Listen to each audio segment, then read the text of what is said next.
bicicletă. Deci nu mai ai răbdare, nu? Scuzați-mă, domnule, știu că nu mai am mult de trăit, dar... Un cal vorbitor! Oare visezi sau ce se întâmplă?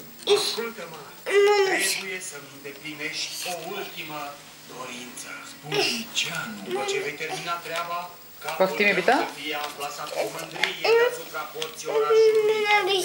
Cântarea dorinței, desigur. Asta. Voi vedea ce pot face. Trebuie să-ți Oprește radio-ul ăsta, televizorul. ce-am auzit-o. La camera asta a dormit. Săraca. Cum doarme?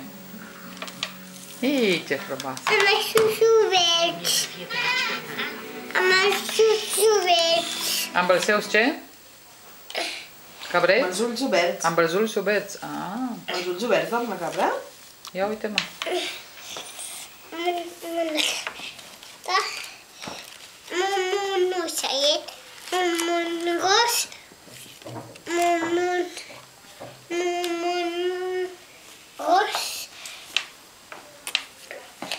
Explică-mă ce conta, bunica. Da, imediat. Explică-mă ce conta, bunica. Dă-le la bunica.